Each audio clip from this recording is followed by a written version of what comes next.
നമസ്കാരം, P S C today YouTube ചാനലിലേക്ക് ഏവർക്കും സ്വാഗതം. നമ്മൾ ഇന്ന് നോക്കാൻ പോകുന്നത് 2024 എൽ ഡി സിക്ക് വേണ്ടിയിട്ടുള്ള ഇംഗ്ലീഷിന്റെ വൊക്കാബുലറി ഭാഗത്ത് നിന്നുള്ള ചോദ്യങ്ങളാണ്. ഇതിന്റെ രണ്ടാം ഭാഗമാണ് നമ്മൾ നോക്കാൻ പോകുന്നത്.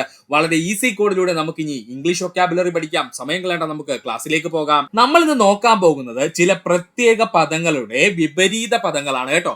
ഈ പദങ്ങളുടെ പ്രത്യേകത എന്തെന്ന് ചോദിച്ചു കഴിഞ്ഞാൽ, ഇത്തരം പദങ്ങൾക്ക് തൊട്ടു മുമ്പ് അൺ എന്ന് ചേർത്ത് കഴിഞ്ഞാൽ പിന്നെ അതേ പദം തന്നെ നമുക്ക് അതിന്റെ വിപരീത പദമായിട്ട് ഉപയോഗിക്കാൻ കഴിയും, അല്ലെങ്കിൽ ആന്റോണിംസ് ആയിട്ട് ഉപയോഗിക്കാൻ കഴിയും. അങ്ങനെ കുറച്ച് പദങ്ങൾ നമ്മുടെ ഇംഗ്ലീഷിലുണ്ട്. ആ പദങ്ങളാണ് നമ്മൾ പഠിക്കാൻ പോകുന്നത്. അപ്പോൾ എന്താ സുഹൃത്തുക്കളെ പറഞ്ഞത്, ഇംഗ്ലീഷിലെ ചില പദങ്ങൾക്ക് ഒരു പ്രത്യേകതയുണ്ട്. അൺ ചേർത്ത് ആ പദം വായിച്ചു കഴിഞ്ഞാൽ പിന്നെ അതേ പദത്തിന്റെ തന്നെ വിപരീത അർത്ഥമായിട്ട് അത് മാറും. അങ്ങനെയുള്ള പദങ്ങളാണ് നമ്മൾ പഠിക്കാൻ പോകുന്നത്. അപ്പോൾ ആദ്യമായിട്ട് നമ്മൾ പഠിക്കാൻ പോകുന്നത് എക്സ്പെക്റ്റഡ് എന്നുള്ളതാണ്. എക്സ്പെക്റ്റഡ് എന്ന് വെച്ച് കഴിഞ്ഞാൽ പ്രതീക്ഷിച്ചത് എന്നാണ്. ആ എക്സ്പെക്റ്റഡിന്റെ മുമ്പിൽ അൺ എന്ന് ചേർത്തപ്പോൾ അൺ എന്ന് ചേർത്തപ്പോൾ അത് അൺഎക്സ്പെക്റ്റഡ് ആയിട്ട് മാറി, അഥവാ അപ്രതീക്ഷിതമായത് എന്നുള്ളതായി. ഒന്നുകൂടി പറയാം, കൺഫ്യൂഷൻ ഒന്നും വേണ്ട. എക്സ്പെക്റ്റഡ് എന്ന് പറഞ്ഞു കഴിഞ്ഞാൽ പ്രതീക്ഷിച്ചത്, അതിനു മുമ്പ് അൺ ചേർത്തപ്പോൾ ആ പദം അൺഎക്സ്പെക്റ്റഡ് ആയിട്ട് മാറി. അൺഎക്സ്പെക്റ്റഡ് എന്ന് വെച്ചാൽ അർത്ഥം എന്താ സുഹൃത്തുക്കളെ, അപ്രതീക്ഷിതമായത് എന്നാണ്. ഫോർച്ചുനേറ്റ് എന്ന് പറഞ്ഞു കഴിഞ്ഞാൽ ഭാഗ്യമുള്ളത് എന്നാണ് അർത്ഥം. ഫോർച്ചുനേറ്റ് എന്ന് പറഞ്ഞു കഴിഞ്ഞാൽ ഭാഗ്യമുള്ളത് എന്നാണ് അർത്ഥം. ആ ഫോർച്ചുനേറ്റിന് മുമ്പിൽ അൺ എന്നുള്ള വാക്ക് ചേർത്തപ്പോ അത് അൺഫോർച്ചുനേറ്റ് ആയി, അഥവാ ദുർഭാഗ്യമുള്ളതായി. നേരെ ആന്റോണിംസ് ആയി, അതായത് വിപരീത പദമായി.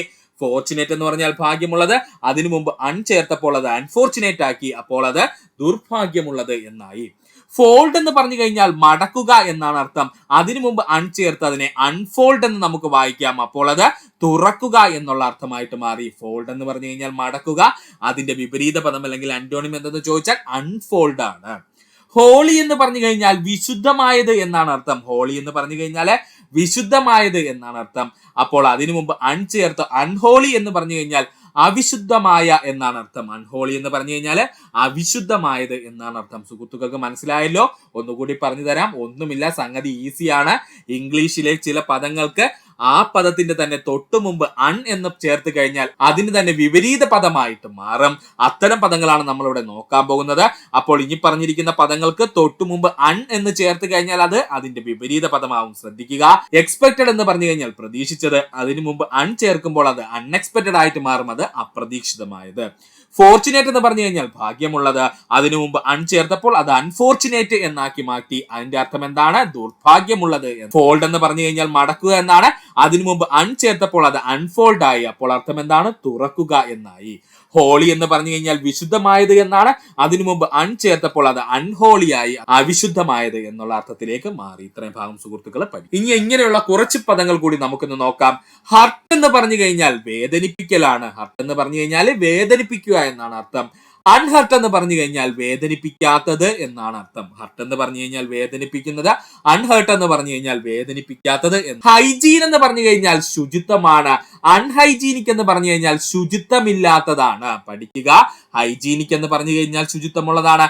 അതിനു മുമ്പിൽ അൺ ചേർത്തപ്പോൾ അത് അൺഹൈജീനിക് ആക്കി മാറ്റി, അതിനെ ശുചിത്വമില്ലാത്തത് എന്നുള്ള പദത്തിലേക്ക് മാറ്റി. നേരെ ഹൈജീനിക്കിന്റെ വിപരീത പദമായിട്ട് അത് മാറുകയും ചെയ്തു.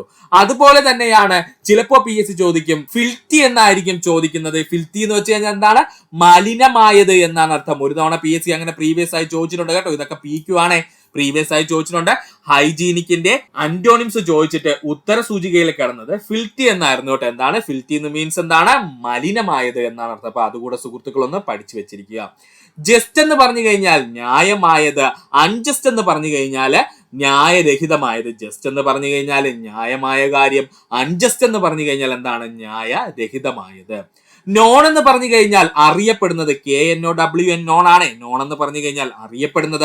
UN ചേർത്ത് അതിനെ അൺനോൺ എന്നാക്കി. അപ്പൊ അൺനോൺ എന്ന് പറഞ്ഞു കഴിഞ്ഞാൽ അറിയപ്പെടാത്തത്, അല്ലെങ്കിൽ ഒബ്സ്ക്യൂർ എന്നൊക്കെ പറയും കേട്ടോ. ഒബ്സ്ക്യൂർ എന്ന് പറഞ്ഞാലും അറിയപ്പെടാത്തത് എന്ന് തന്നെയാണ് അർത്ഥം കേട്ടോ. അപ്പൊ അൺനോൺ എന്ന് പറഞ്ഞാലും ഒബ്സ്ക്യൂർ എന്ന് പറഞ്ഞു കഴിഞ്ഞാലും നോണിന്റെ അന്റോണിം പദമാണെന്ന് പഠിച്ചു വെക്കുക. ലൈക്കിലി എന്ന് പറഞ്ഞു കഴിഞ്ഞാൽ യോജിച്ചത് എന്നാണ് അർത്ഥം. ലൈക്കിലി എന്ന് പറഞ്ഞു കഴിഞ്ഞാൽ യോജിച്ചത് എന്നാണ് അർത്ഥം. അൺലൈക്കിലി എന്ന് പറഞ്ഞു കഴിഞ്ഞാൽ അത് സംശയകരമായത് എന്നാണ് അർത്ഥം കേട്ടോ. ലൈക്കിലി എന്ന് പറഞ്ഞു കഴിഞ്ഞാൽ യോജിച്ചത്, അൺലൈക്ലി എന്ന് പറഞ്ഞു കഴിഞ്ഞാൽ സംശയകരമായതെന്നാണ് അർത്ഥം. നെസസറി എന്ന് പറഞ്ഞു കഴിഞ്ഞാൽ അത് ആവശ്യമായത് എന്നാണ് അർത്ഥം. നെസസറി എന്ന് പറഞ്ഞു കഴിഞ്ഞാൽ ആവശ്യമായത് എന്നാണ് അർത്ഥം.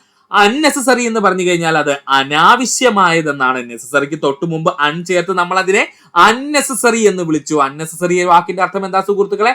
അനാവശ്യമായത് എന്നാണ്. അല്ലെങ്കിൽ നമുക്ക് അവനെ മറ്റൊന്ന് വിളിക്കാം, നോൺ എസെൻഷ്യൽ എന്നും ഒരിക്കൽ പ്രീവിയസ് ചോദ്യമായിട്ട് ചോദിച്ചിട്ടുണ്ട്. നോൺ എസെൻഷ്യൽ എന്ന് പറഞ്ഞാലും അൺനെസസറി എന്ന് പറഞ്ഞാലും ആവശ്യമില്ലാത്തത് അല്ലെങ്കിൽ പ്രാധാന്യമില്ലാത്തത് എന്നാണ്. ഇത് നെസസറി അല്ലെങ്കിൽ ആവശ്യമായതിന്റെ എതിർപദമായിട്ട് ഉപയോഗിക്കുന്നു. ക്വാളിഫൈഡ് എന്ന് പറഞ്ഞു കഴിഞ്ഞാൽ അർഹതയുള്ളതാണ്. ക്വാളിഫൈഡ് എന്ന് പറഞ്ഞു കഴിഞ്ഞാൽ അർഹതയുള്ളതാണ്. ആ ക്വാളിഫൈഡിന് തൊട്ടു മുമ്പ് അൺ ചേർക്കുമ്പോൾ അൺക്വാളിഫൈഡ് ആയിട്ട് മാറും. അത് യോഗ്യതയില്ലാത്തത് അല്ലെങ്കിൽ അൺസ്കിൽഡ് എന്ന് വേണമെങ്കിലും നമുക്ക് പറയാം. ക്വാളിഫൈഡ് എന്ന് പറഞ്ഞു കഴിഞ്ഞാൽ അർഹതയുള്ളതാണ്. അതിന് തൊട്ടു മുമ്പ് അൺ ചേർത്ത് നമുക്ക് അൺക്വാളിഫൈഡ് എന്ന് പറയാം. അത് യോഗ്യതയില്ലാത്തതായി മാറുന്നു. ഇതേ അൺക്വാളിഫൈഡിനെ തന്നെ നമുക്ക് മറ്റൊരു രീതിക്ക് പറഞ്ഞു കഴിഞ്ഞാൽ അൺസ്കിൽഡ് എന്ന് നമുക്ക് പറയാം. സ്കില്ലില്ലാത്തത് അല്ലെങ്കിൽ അൺസ്കിൽ എന്ന് നമുക്ക് ഉപയോഗിക്കാം. കൺഫ്യൂഷൻ ഒന്നും വേണ്ട സുഹൃത്തുക്കളെ, ഒന്നും കൂടി പറയാം. ഹർട്ട് എന്ന് പറഞ്ഞു കഴിഞ്ഞാൽ വേദനിപ്പിക്കുന്നത്. അതിന് തൊട്ടു മുമ്പ് അൺ ചേർത്ത് അൺഹർട്ട് എന്ന് പറയുന്നു. അത് വേദനിപ്പിക്കാത്തത് എന്നാണ് അർത്ഥം.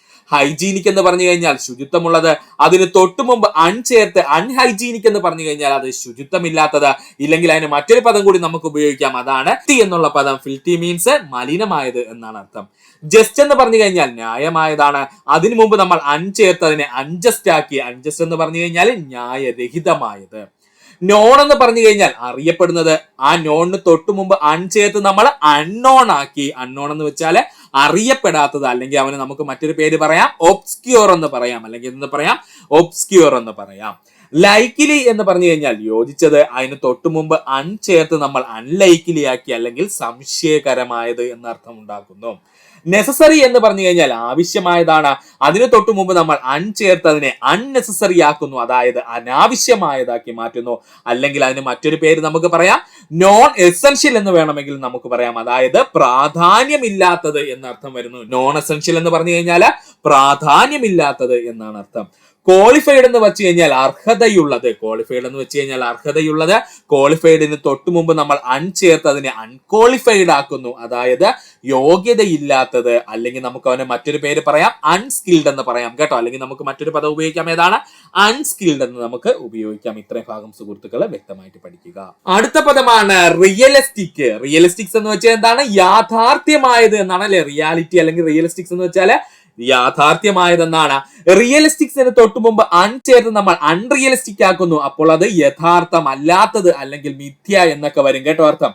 റിയലിസ്റ്റിക്സ് എന്ന് വെച്ച് കഴിഞ്ഞാല് അത് യഥാർത്ഥമായത്. അതിന് തൊട്ടു മുമ്പ് നമ്മൾ അൺ ചേർത്ത് അൺറിയലിസ്റ്റിക്സ് എന്ന് വെച്ച് കഴിഞ്ഞാൽ അത് യാഥാർത്ഥ്യമല്ലാത്തത് എന്നാകും.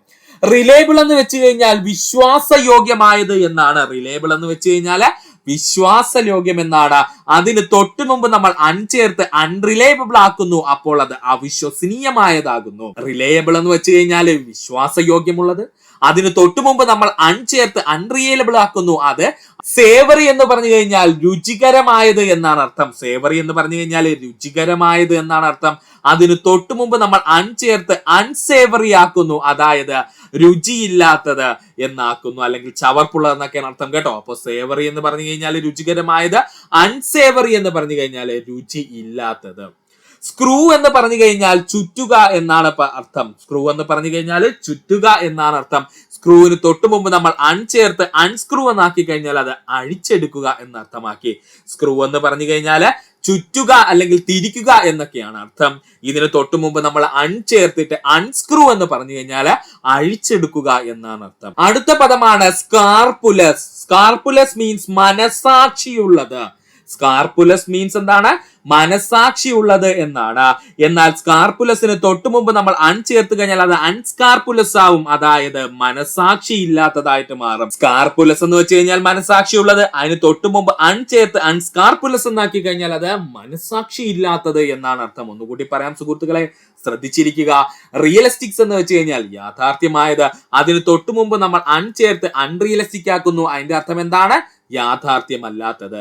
റിലയബിൾ എന്ന് പറഞ്ഞു കഴിഞ്ഞാൽ വിശ്വാസയോഗ്യമായത്, അതിന് തൊട്ടു മുമ്പ് ചേർത്ത് അൺറിലയബിൾ ആക്കുന്നു, അതിന്റെ അർത്ഥം അവിശ്വസനീയമായത് എന്നാണ്. സേവറി എന്ന് വെച്ച് കഴിഞ്ഞാൽ രുചികരമായതെന്നാണ്, അതിന് തൊട്ടു മുമ്പ് ചേർത്ത് അൺസേവറി ആക്കുന്നു, അത് രുചിയില്ലാത്തത് എന്നാണ് അർത്ഥം. സ്ക്രൂ എന്ന് പറഞ്ഞു കഴിഞ്ഞാൽ ചുറ്റുക എന്നാണ് അർത്ഥം.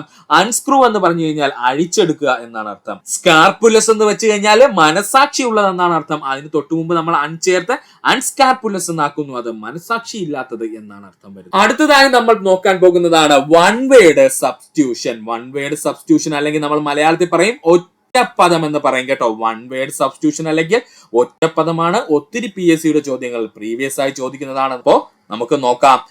അലിമോണി. അലിമോണി എന്ന് വെച്ച് കഴിഞ്ഞാൽ എന്താ സുഹൃത്തുക്കളെ?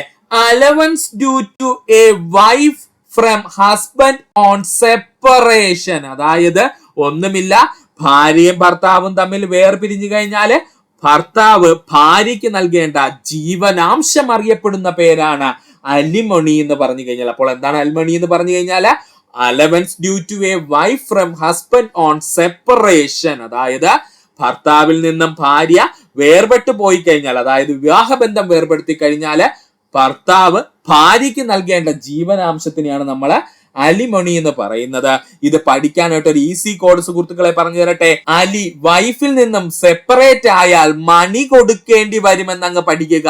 അലി വൈഫിൽ നിന്നും സെപ്പറേറ്റ് ആയി കഴിഞ്ഞാൽ, അല്ലെങ്കിൽ വിവാഹബന്ധം വേർപെടുത്തി കഴിഞ്ഞാൽ, അല്ലെങ്കിൽ ഡിവോഴ്സ് ആയി കഴിഞ്ഞാൽ എന്ത് ചെയ്യണം? മണി കൊടുക്കേണ്ടി വരുമെന്നങ്ങ് പഠിക്കുക. അപ്പോ അലിമോണി എന്ന് means separation from the wife. അപ്പോ അലിമോണി എന്ന് വെച്ച് കഴിഞ്ഞാല് വൈഫിൽ നിന്ന് സെപ്പറേറ്റ് ആയി കഴിഞ്ഞാല് അവർക്ക് കൊടുക്കേണ്ട പൈസ അല്ലെങ്കിൽ അവർക്ക് കൊടുക്കേണ്ട അലവൻസിനെയാണ് നമ്മൾ, അല്ലെങ്കിൽ ജീവനാംശത്തിനെയാണ് നമ്മൾ അലിമണി എന്ന് പറയുന്നത്. സുഹൃത്തുക്കളെ ഈ ഭാഗം പഠിക്കുക, കൺഫ്യൂഷൻ ഒന്നും വേണ്ട, ഒന്നുകൂടി പറഞ്ഞു തരാം.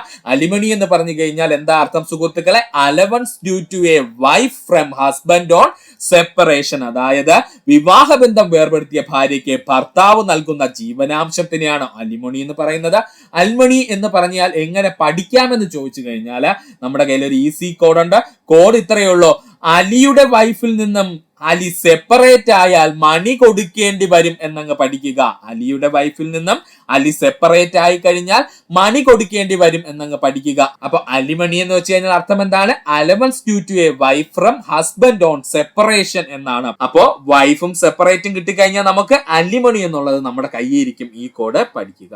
അടുത്തതായി നമ്മൾ നോക്കാൻ പോകുന്ന പദമാണ് അസന്റിക്ക്. അസന്റിക്ക് എന്ന് വെച്ച് കഴിഞ്ഞാൽ കഠിന വ്രതത്തോടു കൂടി എന്നുള്ള അർത്ഥമൊക്കെയാണ് വരുന്നത് കേട്ടോ. അസന്റിക്ക് എന്ന് വെച്ച് കഴിഞ്ഞാൽ കഠിന വ്രതത്തോടു കൂടി എന്നുള്ള അർത്ഥം വരുന്നതാണ്. അതായത് ഇംഗ്ലീഷിൽ പറഞ്ഞു കഴിഞ്ഞാൽ A person who avoid physical pleasure and lead A simple life. അതായത് ഒന്നുമില്ല, അതായത് നമ്മുടെ ലൗകിക ജീവിതമൊക്കെ വെടിഞ്ഞിട്ട് ആത്മീയ ജീവിതത്തിലോട്ടൊക്കെ പോകുമെന്ന് പറയില്ലേ സുഹൃത്തുക്കളെ? അത് തന്നെയാണ് ഇവിടെ പരിപാടി, നമ്മുടെ മുനിമാരൊക്കെ ചെയ്യുന്ന പരിപാടി. അതായത് അസെന്റിക് എന്ന് പറഞ്ഞു കഴിഞ്ഞാൽ A person who avoid physical pleasure and Leeds A simple life. ലൗകിക ജീവിതമൊക്കെ വിട്ട് വളരെ സിമ്പിൾ ആയിട്ടൊരു ലൈഫ് മുന്നോട്ട് കൊണ്ടുപോകുന്ന വ്യക്തികളെ വിളിക്കുന്ന പേരാണ് അസെന്റിക് എന്നുള്ളത്. ഇനി ഇതെങ്ങനെ പഠിക്കണമെന്ന് നമുക്കൊന്ന് നോക്കാം.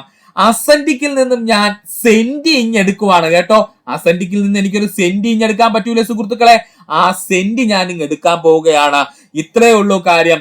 സിമ്പിൾ ലൈഫ് ആണെങ്കിലും ഉള്ളിൽ എപ്പോഴും ഇങ്ങനെയുള്ള വ്യക്തികൾ എങ്ങനെയായിരിക്കും? സെന്റി ഉള്ളവരായിരിക്കും. അപ്പോ സിമ്പിൾ ലൈഫ് മുന്നോട്ട് കൊണ്ടുപോകുന്ന അല്ലെങ്കിൽ ലീഡ് ചെയ്യുന്നവരാണ് ഇവരെങ്കിലും അവരുടെ ഉള്ളിൽ എപ്പോഴും എന്തായിരിക്കും? സെന്റി ആയിരിക്കും. കാരണം മറ്റുള്ളവരെ പോലെ അടിച്ചു പൊളിച്ചൊന്നും നടക്കാൻ പറ്റൂല. പഠിക്കാൻ വേണ്ടി പറഞ്ഞതേ ഉള്ളൂ. അപ്പോ അവരുടെ മനസ്സിലെപ്പോഴും വിഷമമായിരിക്കും. മറ്റുള്ളവരെ കണക്ക് ആർഭാടമായിട്ട് അടിച്ചു പൊളിച്ച് നടക്കാൻ പറ്റില്ല. അതുകൊണ്ട് അവരുടെ മനസ്സിലെപ്പോഴും അവർ സെന്റി അടിച്ചുകൊണ്ട് നടക്കുമെന്നങ്ങ് പഠിക്കുക.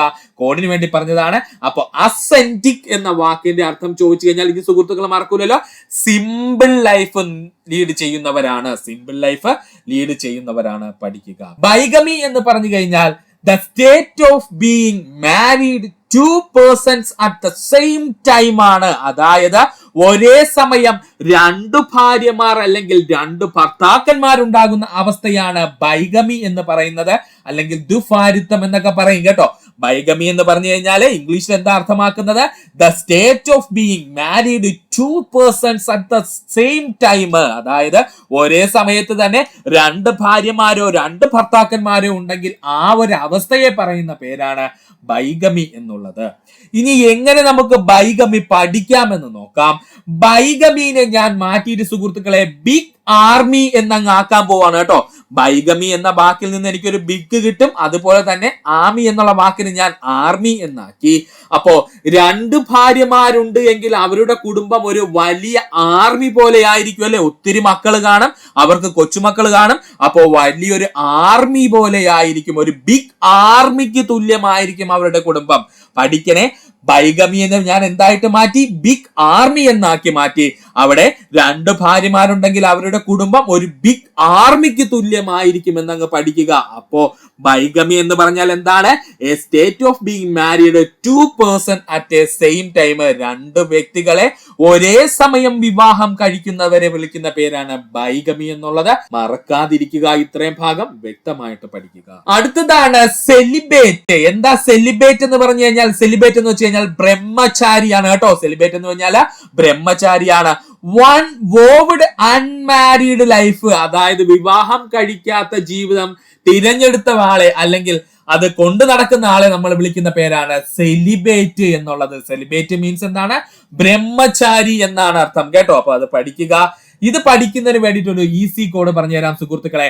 സെലിബേറ്റിനെ മാറ്റിയിട്ട് നമ്മൾ സെലിബ്രേറ്റ് എന്നങ്ങ് ആക്കുക. സെലിബേറ്റിനെ നമ്മൾ മാറ്റിയിട്ട് പഠിക്കാൻ വേണ്ടിയിട്ട് സെലിബ്രേറ്റ് എന്നങ്ങ് പഠിക്കുക. അപ്പോ വിവാഹം കഴിക്കാത്തത് കൊണ്ട് തന്നെ അയാളുടെ ലൈഫ് എന്തായിരിക്കും? അയാൾ ആഘോഷിക്കുകയായിരിക്കും. കാരണം അയാൾക്ക് വലിയ ബാധ്യതകളോ അല്ലെങ്കിൽ മറ്റു പ്രശ്നങ്ങളോ കാണത്തില്ല. അയാൾ എന്ത് ചെയ്യും? അയാൾക്ക് തോന്നിയതുപോലെ അയാളുടെ ലൈഫ് ജീവിക്കും അല്ലെ. അപ്പോ സെലിബ്രേറ്റ് ചെയ്യും അയാളുടെ ലൈഫ്. കാരണം എന്താ നമ്മൾ പറഞ്ഞത്? അയാള് വിവാഹം കഴിക്കാത്തത് കൊണ്ട്. അപ്പോ സെലിബ്രേറ്റ് എന്ന് പറഞ്ഞു കഴിഞ്ഞാൽ അർത്ഥം പറഞ്ഞാൽ അത് ബ്രഹ്മചാരി എന്നാണ്. ഇംഗ്ലീഷിൽ പറഞ്ഞു കഴിഞ്ഞാൽ വൺ വോവ്ഡ് അൺമാരീഡ് ലൈഫ്. നമുക്ക് അൺമാരീഡ് ലൈഫ് മതി. അൺമാരീഡ് ലൈഫ്, വിവാഹം കഴിക്കാതെ നടക്കുന്ന ഒരു വ്യക്തിനെയാണ് നമ്മൾ സെലിബേറ്റ് എന്ന് പറയുന്നത്, അല്ലെങ്കിൽ അയാൾ ബ്രഹ്മചാരി എന്ന് പറയുന്നു. അത് പഠിക്കാനുള്ള കോഡ് നമ്മൾ എന്താ സുഹൃത്തുക്കളെ പറഞ്ഞത്? സെലിബേറ്റിനെ നമ്മൾ സെലിബ്രേറ്റ് എന്നങ്ങ് മാറ്റുക. വിവാഹം കഴിക്കാത്തത് കൊണ്ട് അയാൾക്ക് യാതൊരുവിധ ലൈഫില് പ്രശ്നങ്ങളുമില്ല, അല്ലെന്നുണ്ടെങ്കിൽ നമുക്ക് പറയാം ബാധ്യതകളൊന്നുമില്ല. അതുകൊണ്ട് തന്നെ അയാളുടെ ലൈഫ് വളരെ ആഘോഷിക്കും അല്ലെങ്കിൽ സെലിബ്രേറ്റ് ചെയ്യും എന്നങ്ങ് പഠിച്ചു വെക്കുക. അടുത്തതായി നമ്മൾ പഠിക്കാൻ പോകുന്നതാണ് കാർണിവോറസ്. എന്താ സുഹൃത്തുക്കളെ കാർണിവോറസ് എന്ന് പറഞ്ഞു കഴിഞ്ഞാൽ? മാംസഭുക്കുകളെ വിളിക്കുന്ന പേരാണ് കാർണിവോറസ്. അല്ലെങ്കിൽ ഇംഗ്ലീഷിൽ പറഞ്ഞു കഴിഞ്ഞാൽ വൺ ഹു ഈറ്റ്സ് ഫ്ലഷ്. മാംസം കഴിക്കുന്ന ജീവിവർഗങ്ങളോ അല്ലെങ്കിൽ ചിത്രത്തിൽ കാണിച്ചിരിക്കുന്നത് പോലെ പ്ലാന്റ്സോ എന്ത് വേണമെങ്കിലും ആവാം, അവയെ നമ്മൾ വിളിക്കുന്ന പേരാണ് കാർണിവോറസ് എന്ന്. എന്ത് പേരിലാണ് അറിയപ്പെടുന്നത്? കാർണിവോറസ്. ഈ കാർണിവോറസ് എന്ന വാക്ക് നമുക്ക് എങ്ങനെ പഠിക്കാന്ന് ചോദിച്ചാല് സുഹൃത്തുക്കളെ, മാംസം കാർന്നു തിന്നുമെന്നങ്ങ് പഠിക്കുക. മാംസം കാർന്നു തിന്നുമെന്നങ്ങ് പഠിക്കുക. ഇതിൽ കാർന്നു എന്ന് പറഞ്ഞു കഴിഞ്ഞാല് കാർണിവോറസ് ആണെന്ന് ഓർക്കണം. ഇമ്പോർട്ടന്റ് ആ സുഹൃത്തുക്കളെ പറഞ്ഞത്. ഒത്തിരി തവണ PSC പ്രീവിയസ് ആയി ചോദിച്ചിട്ടുള്ളതാണ് കാർണിവോറസ്. കാർണിവോറസ് എന്ന് പറഞ്ഞു കഴിഞ്ഞാൽ നമ്മൾക്ക് മാംസഭുക്ക് എന്ന് പറയാം. അതായത് ഇംഗ്ലീഷിൽ പറഞ്ഞു കഴിഞ്ഞാൽ one who eats flesh. One who eats ഫ്ലഷിനെയാണ് നമ്മള് കാർണിവോറസ് എന്ന് പറയുന്നത്. ഇതെങ്ങനെ പഠിക്കാന്ന് ചോദിച്ചു കഴിഞ്ഞാല് മാംസം കാർന്നു തിന്നും എന്നൊക്കെ പഠിക്കുക. അപ്പോ കാർന്നെന്ന് പറഞ്ഞു കഴിഞ്ഞാൽ അർത്ഥം കാർണിവോറസ് എന്ന് മനസ്സിൽ വരണം. കാർന്നെന്ന് പറഞ്ഞു കഴിഞ്ഞാൽ അപ്പോഴേ മനസ്സിലെ കാർണിവോറസ് എന്ന് വരണം പഠിക്കുക. അടുത്തതാണ് കാക്കോഗ്രാഫിസ്റ്റ്. എന്താണ് കാക്കോഗ്രാഫിസ്റ്റ് എന്ന് ചോദിച്ചു കഴിഞ്ഞാൽ A person who is bad in spelling. അക്ഷരങ്ങൾ എഴുതുവാനോ വായിക്കുവാനോ വരുത്തുന്ന പിഴവിനെ അറിയപ്പെടുന്ന പേര്, അല്ലെങ്കിൽ അങ്ങനെ പിഴവ് വരുത്തുന്ന വ്യക്തികളെ അറിയപ്പെടുന്ന പേരാണ് കാക്കോഗ്രാഫിസ്റ്റ് എന്ന് പറയുന്നത് കേട്ടോ. അപ്പൊ എന്താണ് കാക്കോഗ്രാഫിസ്റ്റ് എന്ന് ചോദിച്ചു കഴിഞ്ഞാൽ A person who bad in spelling. അക്ഷരങ്ങള് എഴുതുവാനോ വായിക്കുന്നതിലോ പിഴവ് വരുത്തുന്നവരെ വിളിക്കുന്ന പേരാണ് നമ്മൾ കാക്കോഗ്രാഫിസ്റ്റ് എന്ന പേരിൽ വിളിക്കുന്നത്. ഇതെങ്ങനെ പഠിക്കാന്ന് ചോദിച്ചാല് സ്പെല്ലിംഗ് അറിയാത്ത വ്യക്തി കാക്കോ എന്നൊക്കെ അങ്ങ് എഴുതി വെക്കും എന്നങ്ങ് ഓർക്കുക. അപ്പോ കാക്കോ എന്ന് പറഞ്ഞു കഴിഞ്ഞാല് കാക്കോഗ്രാഫിസ്റ്റ് ആണ്. ഇനി മറക്കൂലല്ലോ സുഹൃത്തുക്കളെ. സ്പെല്ലിംഗ് അറിഞ്ഞുകൂടാത്ത ആൾക്കാർ എന്ത് ചെയ്യും? കാക്കോ എന്നൊക്കെ അങ്ങ് എഴുതി വെക്കും. അപ്പോ കാക്കോഗ്രാഫിസ്റ്റ് എന്ന് പറഞ്ഞാല് സ്പെല്ലിംഗ് അറിയില്ലാത്ത വ്യക്തി. മറക്കല്ലേ, ഇമ്പോർട്ടന്റ് ആണ്. കാക്കോഗ്രാഫിസ്റ്റ് എന്ന് വെച്ചാല് A person who is bad in spelling ആണ്. അക്ഷരങ്ങൾ എഴുതുവാനും വായിക്കുന്നതിലോ വരുത്തുന്ന പിഴവുള്ള വ്യക്തിയെ നമ്മൾ വിളിക്കുന്ന പേരാണ് കാക്കോഗ്രാഫിസ്റ്റ്. അപ്പോ ഇതെങ്ങനെ പഠിക്കാന്ന് ചോദിച്ചാല് സ്പെല്ലിംഗ് അറിഞ്ഞുകൂടാത്ത ഒരു വ്യക്തി കാക്കോ എന്നൊക്കെ അങ്ങ് എഴുതി വെക്കുമെന്നങ്ങ് പഠിക്കുക. അപ്പോഴേ കാക്കോ എന്ന് പറഞ്ഞു കഴിഞ്ഞാൽ അത് കാക്കോഗ്രാഫിസ്റ്റ് ആണെന്ന് ഓർക്കുക. ഈഗോയിസ്റ്റ് അല്ലെങ്കിൽ നമ്മൾ അവനെ വിളിക്കുന്ന പേരാണ് സോർത്തൻ. ഈഗോയിസ്റ്റ് അല്ലെങ്കിൽ സോർത്തൻ. A person who think only himself, ഒരു വ്യക്തി അയാളെ പറ്റി മാത്രം ചിന്തിക്കുകയാണെങ്കിൽ അയാളെ നമ്മൾ വിളിക്കുന്ന പേരാണ് ഈഗോയിസ്റ്റ്. അപ്പൊ എന്താണ് ഈഗോയിസ്റ്റ് എന്ന് ചോദിച്ചാൽ A person who think only himself, ഒരു വ്യക്തി അയാളെ പറ്റി മാത്രം ചിന്തിക്കുകയാണെങ്കിൽ അയാളെ നമ്മൾ വിളിക്കുന്ന പേരാണ് ഈഗോയിസ്റ്റ്. ഇങ്ങനെ ഒരാൾ അയാളെ പറ്റി മാത്രം ചിന്തിക്കുകയാണെങ്കിൽ സ്വാഭാവികമായിട്ടും അയാൾക്ക് എന്തുണ്ടായിരിക്കും? ഈഗോ ഉണ്ടായിരിക്കും അല്ലേ സുഹൃത്തുക്കളെ? ഒരാള് എപ്പോഴും അയാളെ പറ്റി തന്നെ ചിന്തിച്ചുകൊണ്ടിരിക്കുകയാണെന്നുണ്ടെങ്കിൽ ഉറപ്പായിട്ടും അയാൾക്ക് എന്തുണ്ടായിരിക്കും? ഈഗോ ഉണ്ടായിരിക്കും. അപ്പോ ഈഗോയിസ്റ്റ് എന്ന് പറഞ്ഞു കഴിഞ്ഞാൽ എന്താണ്? A person who things only of himself, അതായത് ഒരു വ്യക്തിയെ കുറിച്ച് മാത്രം ചിന്തിച്ചു കൊണ്ടിരിക്കുന്ന ആളാണെങ്കിൽ അയാളെ വിളിക്കുന്ന പേരാണ് ഈഗോയിസ്റ്റ്. ഇത് പഠിക്കാനുള്ള കോഡ് എന്താ സുഹൃത്തുക്കളെ പറഞ്ഞത്? എപ്പോഴും തന്നെ പറ്റി തന്നെ ആലോചിച്ചു കൊണ്ടിരിക്കുന്ന ഒരു വ്യക്തിയാണെങ്കിൽ അയാൾക്ക് സ്വാഭാവികമായിട്ടും ഈഗോ ഉണ്ടായിരിക്കും, അയാൾ സ്വാർത്ഥനായിരിക്കും. അതിൽ നിന്ന് നമുക്ക് ഈഗോയിസ്റ്റ് പഠിക്കാൻ മറക്കരുത്. അടുത്തതാണ് എന്റമോളജി. എന്റമോളജി എന്ന് വെച്ച് കഴിഞ്ഞാൽ കീടശാസ്ത്രം എന്നൊക്കെ നമുക്ക് പറയാം കേട്ടോ. കീടങ്ങളെ കുറിച്ച് പഠിക്കുന്നതാണ് എന്റമോളജി എന്ന് പറഞ്ഞു കഴിഞ്ഞാൽ സ്റ്റഡി ഓഫ് ഇൻസെക്ട്സ്. ഇൻസെക്ട്സിനെ കുറിച്ചുള്ള പഠനമാണ് എന്റമോളജി എന്ന് പറയുന്നത്. അപ്പൊ എന്താ എന്റമോളജി എന്ന് വെച്ചാൽ കീടശാസ്ത്രം, അല്ലെങ്കിൽ നമുക്ക് ഇംഗ്ലീഷിൽ എന്ന് പറയാം സ്റ്റഡി ഓഫ് ഇൻസെക്ട്സിനെയാണ് നമ്മൾ എന്റമോളജി എന്ന് പറയുന്നത്. ഇനി ഇത് എങ്ങനെ പഠിക്കാമെന്ന് നമുക്ക് നോക്കാം. അപ്പോ ഇൻസെക്ട് എന്ന് പറഞ്ഞു കഴിഞ്ഞാൽ പ്രാണി അല്ലെങ്കിൽ കീടമാണ്. ഓക്കെ, നമുക്ക് പ്രാണി എന്ന് പറയാം. ഇൻസെക്ട് എന്ന് പറഞ്ഞു കഴിഞ്ഞാൽ പ്രാണിയാണ്. പെട്ടെന്നൊരു പ്രാണി നമ്മുടെ ദേഹത്ത് വന്നിരുന്ന നമ്മൾ എന്റെ അമ്മോ എന്നല്ലേ സുഹൃത്തുക്കളെ വിളിക്കുന്നത്? പെട്ടെന്ന് നമ്മൾ അപ്രതീക്ഷിതമായിട്ട് ഒരു പ്രാണി നമ്മുടെ ദേഹത്ത്, ഒരു ചിലന്തി തന്നെ നമ്മുടെ ദേഹത്ത് ചാടി വീണ് കഴിഞ്ഞാൽ നമ്മൾ എന്റെ അമ്മോ എന്ന് അറിയാതെ അങ്ങ് വിളിച്ചു പോകും അല്ലെ? അപ്പോ അതിൽ നിന്ന് തന്നെ നമുക്ക് പഠിക്കാം എന്റെ അമ്മോ എന്ന് പറഞ്ഞു കഴിഞ്ഞാൽ എന്റമോളജി. എന്റമ്മോ എന്ന് പറഞ്ഞു കഴിഞ്ഞാൽ എന്താണ്? എന്റമോളജി. വളരെ ഈസി അല്ലേ നമ്മുടെ കോഡ്? എന്റമ്മോ എന്ന് പറഞ്ഞു കഴിഞ്ഞാൽ എന്റമോളജി. അപ്പൊ ഇനി സുഹൃത്തുക്കൾ ഒരിക്കലും മറക്കില്ല, എന്റമോളജി എന്ന വാക്കിന്റെ അർത്ഥം ചോദിച്ചു കഴിഞ്ഞാൽ, അല്ലെങ്കിൽ എന്താണ് സൂചിപ്പിക്കുന്നത് ചോദിച്ചാൽ സ്റ്റഡി ഓഫ് ഇൻസെക്ട്സ് ആണ്. ഇൻസെക്ട്സിനെ കുറിച്ചുള്ള പഠനം അറിയപ്പെടുന്ന പേരാണ് എന്റമോളജി. അപ്പോ എന്റമോയിൽ നമുക്ക് എന്റമോളജി ലഭിക്കും. അപ്പൊ എന്റമോളജി എന്ന് വെച്ചാൽ സ്റ്റഡി ഓഫ് ഇൻസെക്ട്സ് ആണ്. അടുത്തതായി നമ്മൾ നോക്കാൻ പോകുന്നതാണ് ഫനാറ്റിക്. എന്താണ് ഫനാറ്റിക് എന്ന് വെച്ചാൽ? ഫനാറ്റിക് എന്ന് വെച്ച് കഴിഞ്ഞാൽ മതഭ്രാന്തൻ എന്നാണ് കേട്ടോ അർത്ഥം. ഫനാറ്റിക് എന്ന് വെച്ച് കഴിഞ്ഞാൽ മതഭ്രാന്തൻ എന്നാണ് അർത്ഥം. A person filled with excessive enthusiasm especially in religion ആണ്. ഫനാറ്റിക് എന്ന് വെച്ചാൽ എന്താ സുഹൃത്തുക്കളെ പറഞ്ഞത്? മതഭ്രാന്തൻ എന്നാണ് അർത്ഥം. അതായത് a person filled with excessive enthusiasm especially in religion, മതമിതമായി താല്പര്യമുള്ള വ്യക്തിയെയാണ് നമ്മൾ എന്തെന്ന് പറയുന്നത്? മതഭ്രാന്തൻ അല്ലെങ്കിൽ ഫനാറ്റിക് എന്ന പേരിൽ അറിയപ്പെടുന്നത്. ഇത് എങ്ങനെ പഠിക്കാന്ന് ചോദിച്ചാൽ ഈസിയാണ് സുഹൃത്തുക്കളെ. ഫനാറ്റിക്കിൽ നിന്ന് ഞാൻ ഫാനെ ഇങ്ങ് എടുക്കുകയാണ് കേട്ടോ. ഫനാറ്റിക്കിൽ നിന്ന് ഞാൻ ഫാനെ അങ്ങ് എടുക്കാൻ പോവുകയാണ്. അപ്പൊ ഫാൻ എന്ന് പറഞ്ഞു കഴിഞ്ഞാല് എന്തിനെങ്കിലും കൂടുതൽ താല്പര്യമുള്ള ഒരു വ്യക്തി ആയിരിക്കും അല്ലെ? അപ്പോ മതത്തിന്റെ ഫാനായിട്ടിരിക്കുന്ന വ്യക്തിയാണ് ഫനാറ്റിക്, മറക്കില്ലല്ലോ. അപ്പൊ ഫനാറ്റിക് എന്ന് വെച്ചാല് മതത്തിനോട് ഫാനായിട്ടിരിക്കുന്ന വ്യക്തി, അല്ലെങ്കിൽ റിലീജിയനോട് ഫാനായിട്ടിരിക്കുന്ന വ്യക്തിയാണ് ഫനാറ്റിക്. അതിൽ നിന്ന് നമുക്ക് കണക്ട് ചെയ്ത് കിട്ടും. ഫനാറ്റിക് എന്ന് വെച്ച് കഴിഞ്ഞാൽ മതഭ്രാന്തൻ എന്നാണ്. A person filled with excessive enthusiasm especially in റിലീജിയനെയാണ് നമ്മൾ ഫനാറ്റിക് എന്ന് പറയുന്നത്. അപ്പോൾ ഫനാറ്റിക്കിൽ നിന്ന് നമ്മൾ പഠനാവശ്യത്തിന് വേണ്ടിയിട്ട് ഫാൻ എന്ത് ചെയ്തു? എടുത്തോ. ഒരു മതത്തിന്റെ ഫാനായിരിക്കുന്ന വ്യക്തിയാണെങ്കിൽ എന്താണ്? അയാളെ നമ്മൾ വിളിക്കുന്ന പേരാണ് ഫനാറ്റിക്. ഇത് കണക്ട് ചെയ്ത് അങ്ങ് പഠിക്കുക, പിന്നെ നിങ്ങൾ ഒരിക്കലും മറക്കില്ല. അടുത്തതായി നമുക്ക് പഠിക്കാനുള്ളതാണ് PSC ഒരുപാട് തവണ റിപ്പീറ്റ് ചെയ്ത് ചോദിക്കുന്നതാണ് idioms and phrases. Idioms and phrases അല്ലെങ്കിൽ ശൈലിയും പ്രയോഗവും നമ്മൾ മലയാളത്തിൽ പറയും കേട്ടോ. ഇഡിയംസ് ആൻഡ് ഫ്രേസസ് അല്ലെങ്കിൽ ശൈലിയും പ്രയോഗവും എന്ന് നമ്മൾ ആദ്യമായി നമ്മൾ നോക്കാൻ പോകുന്നതാണ് ഡൈം ഓഫ് ഡസൻ. എന്താ ഡൈം ഓഫ് ഡസൻ എന്ന് പറഞ്ഞു കഴിഞ്ഞാൽ anything that is common and easy to get. എന്തെങ്കിലും ഒരു സാധനം ഈ കോമൺ ആയിട്ടുള്ളതും അതുപോലെ തന്നെ വളരെ ഈസി ആയിട്ട് നമുക്ക് കിട്ടുന്നതുമാണെങ്കിൽ അതിന് നമ്മൾ വിളിക്കുന്ന പേരാണ് ഡൈം ഓഫ് ഡസൻ എന്ന് പറഞ്ഞു കഴിഞ്ഞാൽ. ഒന്നുകൂടി പറയാം സുഹൃത്തുക്കളെ, ശ്രദ്ധിക്കുക. ഡൈം ഓഫ് ഡസൻ എന്ന് പറഞ്ഞു കഴിഞ്ഞാൽ anything that is common and easy to get. വളരെ കോമൺ ആയിട്ടുള്ളതായിരിക്കും, വളരെ ഈസി ആയിട്ട് നമുക്ക് ലഭിക്കുന്നതുമായിരിക്കും. ഇത്തരത്തിലുള്ളതിന് നമ്മൾ പറയുന്ന പേരാണ് എ ഡൈം ഓഫ് ഡസൻ എന്ന് പറഞ്ഞു കഴിഞ്ഞാല്. ഇനി ഇത് എങ്ങനെ പഠിക്കാമെന്ന് നോക്കാം. ഈസി കോഡാണ് സുഹൃത്തുക്കളെ, ഒന്നുമില്ല. ഈസി ആയിട്ട് കിട്ടുന്ന വസ്തുക്കളാണെങ്കിൽ നമ്മൾ എന്ത് ചെയ്യും? ഡസൻ കണക്കിന് അങ്ങ് വാങ്ങിച്ച് വെക്കും അല്ലേ സുഹൃത്തുക്കളെ? ഈസി ആയിട്ട് നമുക്ക് കിട്ടുന്ന വസ്തുവാണെങ്കിൽ നമ്മൾ എന്ത് ചെയ്യും? ഡസൻ കണക്കിന് അതങ്ങ് വാങ്ങിച്ചു വെക്കും എന്നങ്ങ് പഠിക്കുക. അപ്പോൾ ഡൈം ഓഫ് ഡസൻ എന്ന് പറഞ്ഞു കഴിഞ്ഞാൽ anything that common and easy to get ആണ്, മറക്കരുത്. സുഹൃത്തുക്കൾ പഠിക്കുക, ഇമ്പോർട്ടന്റ് ആണ്. അടുത്തതാണ് as high as a kite. As high as a kite. Kite എന്ന് വെച്ചാൽ പട്ടം. To feel very happy and excited. To feel very happy and excited. അതുപോലെ തന്നെ ലഹരി ഉപയോഗിച്ച് കിട്ടുന്ന ഉന്മാദ അവസ്ഥയ്ക്ക് നമ്മൾ ആസ് ഐ ആസ് കൈറ്റ് എന്ന് പറയും കേട്ടോ സുഹൃത്തുക്കളെ. അതൊന്ന് ശ്രദ്ധിച്ചോളണേ. ആസ് ഐ ആസ് കൈറ്റ് എന്ന് പറഞ്ഞു കഴിഞ്ഞാൽ to feel very happy and excited എന്നാണ് അർത്ഥം. അതിനോടൊപ്പം തന്നെ ലഹരി ഉപയോഗിച്ച് നമുക്ക് ലഭിക്കുന്ന ഉന്മാദത്തിനെ നമ്മൾ ഇങ്ങനെ തന്നെ പറയാറുണ്ട് കേട്ടോ. അപ്പോൾ ഇത് പഠിക്കാനുള്ള കോഡ് പറഞ്ഞു തരാം. മനസ്സൊരു പട്ടം അല്ലെങ്കിൽ കൈറ്റ് പോലെ പറക്കണമെങ്കിൽ എന്തായിരിക്കണം സുഹൃത്തുക്കളെ? ഒന്നുകിൽ നമ്മൾ വളരെയധികം ഹാപ്പി ആയിരിക്കണം, അല്ലെങ്കിൽ നമ്മൾ ലഹരി ഉപയോഗിച്ചിരിക്കണം. ഒന്നുകിൽ നമ്മൾ ഹാപ്പി ആയിരിക്കണം, അല്ലെന്നുണ്ടെങ്കിൽ നമ്മൾ എന്ത് ചെയ്യണം? ലഹരി ഉപയോഗിച്ചിരിക്കണം. അപ്പൊ സുഹൃത്തുക്കളെ ഈ ഭാഗം വ്യക്തമായിട്ട് പഠിക്കുക. അപ്പോ ഒന്നുകൂടി പറയാൻ സുഹൃത്തുക്കളെ, കൺഫ്യൂഷൻ ഒന്നും വേണ്ട. As high as a kite എന്ന് പറഞ്ഞു കഴിഞ്ഞാൽ to feel very happy and excited എന്നാണ് അർത്ഥം വരുന്നത്.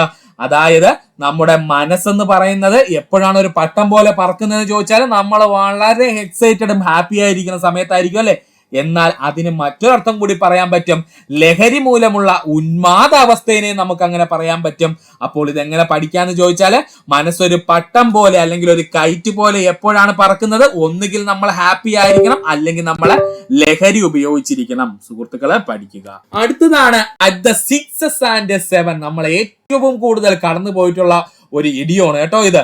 അറ്റ് ദ 6 and 7 എന്ന് പറയുന്നത്, അതായത് അതിന്റെ അർത്ഥം ചോദിച്ചാൽ in A state of confusion. നമ്മൾ എക്സാം ഹാളിൽ ഇരിക്കുമ്പോൾ ഒരുപോലത്തെ 2 ഉത്തരങ്ങൾ ഓപ്ഷനിൽ കാണുമ്പോൾ വരുന്ന അവസ്ഥയാണ് കേട്ടോ. ഇതാണോ അതാണോ എന്നുള്ള കൺഫ്യൂഷൻ വരും നമുക്ക്. അപ്പോൾ അറ്റ് 6 and 7 എന്ന് പറഞ്ഞു കഴിഞ്ഞാൽ in A state of confusion. PSC പഠിക്കുന്ന ഉദ്യോഗാർത്ഥികള് ഒരിക്കലെങ്കിലും കടന്നു പോയിട്ടുള്ള ഒരു അവസ്ഥയാണ് അറ്റ് 6 and 7 എന്ന് പറഞ്ഞു കഴിഞ്ഞാൽ in A state of confusion. അതായത് നമ്മൾ എക്സാം ഹാളിൽ ഇരിക്കുമ്പോഴേ നമുക്കുണ്ടാവുന്ന അവസ്ഥയാണ്. ഒരു ചോദ്യത്തിന് 2 ഉത്തരങ്ങൾ നമുക്ക് എന്താണ് തോന്നും? ഒരു ചോദ്യത്തിന് ഒരുപോലത്തെ 2 ഉത്തരങ്ങൾ നമ്മൾ ഓപ്ഷനിൽ കാണുമ്പോൾ നമുക്കുണ്ടാവുന്ന അവസ്ഥ ഇൻ സ്റ്റേറ്റ് ഓഫ് കൺഫ്യൂഷനെയാണ് അറ്റ് ദ 6 and 7 എന്ന് പറയുന്നത്. അടുത്തതാണ് at the drop of the hat. At the drop of the hat എന്ന് പറഞ്ഞു കഴിഞ്ഞാൽ willing to do something immediately. എന്തെങ്കിലും ഒരു കാര്യം നമ്മൾ പെട്ടെന്ന് ചെയ്യുന്നതിനെ പറയുന്ന പേരാണ് at the drop of the hat. എന്താണ് at the drop of the hat എന്ന് പറഞ്ഞു കഴിഞ്ഞാൽ willing to do something immediately. പെട്ടെന്ന് നമ്മൾ എന്തെങ്കിലും ഒരു കാര്യം ചെയ്യുന്നതിനെയാണ് നമ്മൾ at the drop of the hat എന്ന് പറയുന്നത്. അതിൽ നിന്ന് തന്നെ നമുക്ക് കിട്ടും എന്താണ് സംഗതി എന്നുള്ളത്. സുഹൃത്തുക്കളെ, ഡ്രോപ്പ് അല്ലെങ്കിൽ ഒരു തുള്ളി രൂപപ്പെട്ട് കഴിഞ്ഞാൽ എന്താ സംഭവിക്കുന്നത്? ആ രൂപപ്പെട്ട തുള്ളി പെട്ടെന്ന് എന്ത് ചെയ്യും? വളരെ പെട്ടെന്ന് എന്ത് ചെയ്യും? താഴേക്ക് പതിക്കും അല്ലേ. നമ്മളെ മഴ പെയ്യുന്ന സമയത്തൊക്കെ പുറത്ത് നോക്കിക്കഴിഞ്ഞാൽ നമുക്ക് മനസ്സിലാവും തുള്ളികൾ ഇങ്ങനെ എവിടെയാണ് മരച്ചില്ലകളിലോ എന്തിലൊക്കെ ഇങ്ങനെ തങ്ങി നിൽക്കും. പക്ഷെ അവ വളരെ വേഗത്തിൽ എന്ത് ചെയ്യും? താഴേക്ക് പതിക്കുകയും ചെയ്യും. ഡ്രോപ്പ് എന്ന് പറയുന്നത് രൂപപ്പെട്ട് കഴിഞ്ഞാൽ വളരെ വേഗം എന്താണ്? താഴേക്ക് പതിക്കും എന്നങ്ങ് പഠിക്കുക. അപ്പോൾ അതിൽ നിന്ന് തന്നെ നമുക്ക് കിട്ടും at the drop of the hat എന്ന് പറഞ്ഞു കഴിഞ്ഞാൽ ഹാറ്റിന്റെ ഏറ്റവും തുമ്പിലിരിക്കുന്ന ഒരു വെള്ളത്തുള്ളി എങ്ങനെയായിരിക്കും? വളരെ വേഗം അത് താഴേക്ക് പതിക്കാൻ ശ്രമിക്കും. ഇത് തന്നെയാണ് പറഞ്ഞിരിക്കുന്നത് willing to do something in immediately, അല്ലെങ്കിൽ പെട്ടെന്ന് എന്തെങ്കിലും ഒരു കാര്യം ചെയ്യുന്നതിനെയാണ് നമ്മൾ ഡ്രോപ്പ് ഓഫ് ദ ഹാറ്റ് എന്ന് പറയുന്നത്. പഠിക്കുക. Arm and a leg.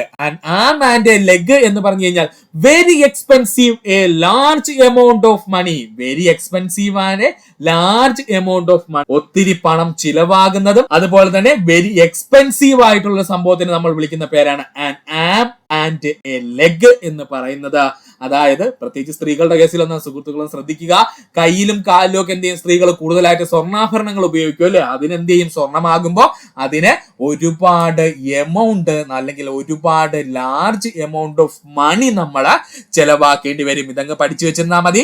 സ്ത്രീകള് ആമെന്ന് വെച്ച് കഴിഞ്ഞാൽ കൈ, ലെഗ് എന്ന് പറഞ്ഞാൽ എന്താണ്? കാലാണ്. അപ്പോ കയ്യിലും കാലിലും ഒക്കെ സ്വർണ്ണാഭരണങ്ങൾ എന്താണ് സ്ത്രീകൾ ധരിക്കാറുണ്ട്. ഈ സ്വർണ്ണാഭരണങ്ങൾക്ക് ലാർജ് എമൗണ്ട് ഓഫ് മണി നമ്മൾ എന്ത് ചെയ്യണം? ചെലവാക്കണം. അല്ലെങ്കിൽ സ്വർണം എന്ന് പറയുന്നത് വളരെ എക്സ്പെൻസീവ് ആയിട്ടുള്ള ഒന്നാണ്. ഇങ്ങനെ അങ്ങ് ഓർത്ത് വെക്കുക. ആം ആൻഡ് എ ലെഗ് എന്ന് പറഞ്ഞു കഴിഞ്ഞാൽ something very expensive a large amount of money. വലിയൊരു തുകയ്ക്കുള്ള വളരെ എക്സ്പെൻസീവ് ആയിട്ടുള്ള ഒരു വസ്തുവിനെ നമ്മൾ പറയുന്ന പേരാണ് ആം ആൻഡ് എ ലെഗ് എന്ന് പറയുന്നത്. ഇതെങ്ങനെ പഠിക്കാന്ന് ചോദിച്ചു കഴിഞ്ഞാല് സ്ത്രീകൾ സാധാരണയായിട്ട് കയ്യിലും കാലിലും ഒക്കെ എന്ത് ചെയ്യും, സ്വർണ്ണാഭരണങ്ങൾ ധരിക്കാറുണ്ട്. ഈ സ്വർണ്ണാഭരണങ്ങൾക്ക് എന്താണ്, ലാർജ് എമൗണ്ട് ഓഫ് മണി നമ്മൾ കൊടുക്കേണ്ടി വരും. അല്ലെങ്കിൽ സ്വർണ്ണാഭരണങ്ങൾ വളരെ എക്സ്പെൻസീവ് ആണ് എന്നൊക്കെ പഠിക്കുക. ഇനി നിങ്ങൾ അടുത്തതാണ് ഡച്ച് കറേജ്. എന്താ ഡച്ച് കറേജ് എന്ന് ചോദിച്ചു കഴിഞ്ഞാൽ, courage gained from intoxication with alcohol. മദ്യത്തിന്റെ ഉപയോഗം മൂലം അല്ലെങ്കിൽ മദ്യപിച്ചുകൊണ്ട് ഒരു വ്യക്തിക്ക് ലഭിക്കുന്ന ധൈര്യത്തെ അറിയപ്പെടുന്ന പേരാണ്, കറേജ് മീൻസ് ധൈര്യമാണ് കേട്ടോ. അപ്പോ മദ്യപിച്ചുകൊണ്ട് ഒരു വ്യക്തിക്ക് ലഭിക്കുന്ന ധൈര്യത്തെ അറിയപ്പെടുന്ന പേരാണ് ഡച്ച് കറേജ് എന്നുള്ളത്. മദ്യപിച്ചു കഴിഞ്ഞാൽ പിന്നെ ഭയങ്കര ധൈര്യമായിരിക്കും കേട്ടോ അവർക്ക്. അപ്പോ ഡച്ച് കറേജ് എന്ന് പറഞ്ഞു കഴിഞ്ഞാൽ courage gained from intoxication with alcohol. മദ്യപാനത്തിലൂടെ ഒരു വ്യക്തിക്ക് ലഭിക്കുന്ന ധൈര്യം അറിയപ്പെടുന്ന പേരാണ് ഡച്ച് കറേജ് എന്നുള്ളത്.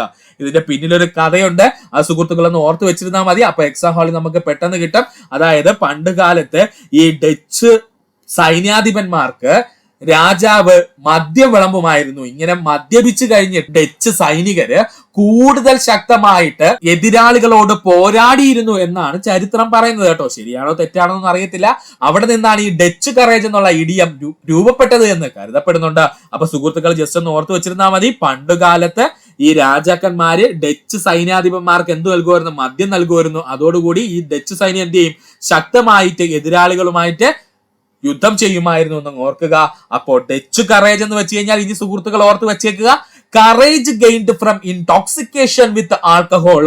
ആൽക്കഹോളിന്റെ ഉപയോഗം മൂലം ഒരു വ്യക്തിക്ക് ലഭിക്കുന്ന ധൈര്യം അറിയപ്പെടുന്ന പേരാണ് ഡച്ച് കറേജ്. ഇത്രയും ഭാഗം സുഹൃത്തുക്കളെ വ്യക്തമായിട്ട് പഠിക്കുക. ഇത്രയുമായിരുന്നു നമ്മുടെ ഇംഗ്ലീഷ് വൊക്കാബുലറി ക്ലാസ് 2 നമ്മൾ നോക്കിയത്. സുഹൃത്തുക്കൾ എല്ലാവരും 2-3 തവണ നമ്മുടെ വീഡിയോ ഒന്ന് കണ്ട് പഠിക്കുക. ഇല്ലെന്നുണ്ടെങ്കിൽ ചിലപ്പോൾ മറന്നു പോകാൻ ചാൻസ് ഉണ്ട്. കോഡുകളൊക്കെ എഴുതി തന്നെ പഠിക്കുക, പ്രത്യേകിച്ച് ഇംഗ്ലീഷിന് വേണ്ടിയിട്ട്. അപ്പോ ഇത്രയും നേരം ഈ വീഡിയോ കണ്ട സുഹൃത്തുക്കൾ എല്ലാവർക്കും നന്ദി, നമസ്കാരം. നിങ്ങൾക്ക് ഈ വീഡിയോ ഇഷ്ടമായി എങ്കിൽ നമ്മുടെ ചാനൽ സബ്സ്ക്രൈബ് ചെയ്ത് സഹായിക്കുക. അതിനോടൊപ്പം തന്നെ നമ്മുടെ ചാനൽ നിങ്ങളുടെ സുഹൃത്തുക്കൾ കൂടി ഷെയർ ചെയ്ത് നൽകുക. സബ്സ്ക്രൈബ് ബട്ടണോട് ചേർന്നുള്ള ബെൽ ബട്ടൺ അമർത്തി കഴിഞ്ഞാൽ നമ്മൾ അപ്ലോഡ് ചെയ്യുന്ന വീഡിയോകൾ അപ്പോൾ തന്നെ സുഹൃത്തുക്കളെ നിങ്ങളിലെത്തുന്നതാണ്. എല്ലാ സുഹൃത്തുക്കൾക്കും നല്ലൊരു ദിവസം നേരുന്നു. നന്ദി, നമസ്കാരം. ഈ ചാനലിന്റെ വളർച്ച എന്ന് പറയുന്ന സുഹൃത്തുക്കളെ നിങ്ങളുടെ സബ്സ്ക്രിപ്ഷനും അതിനോടൊപ്പം തന്നെ നിങ്ങളുടെ സപ്പോർട്ടുമാണ്. ഒത്തിരി സുഹൃത്തുക്കൾ ഇപ്പോഴും സബ്സ്ക്രൈബ് ചെയ്യാതെ കാണുന്നുണ്ട്. ദയവ് ചെയ്ത് സബ്സ്ക്രൈബ് ചെയ്ത് ഈ ചാനൽ ഒന്ന് സപ്പോർട്ട് ചെയ്യുക, സഹായിക്കുക.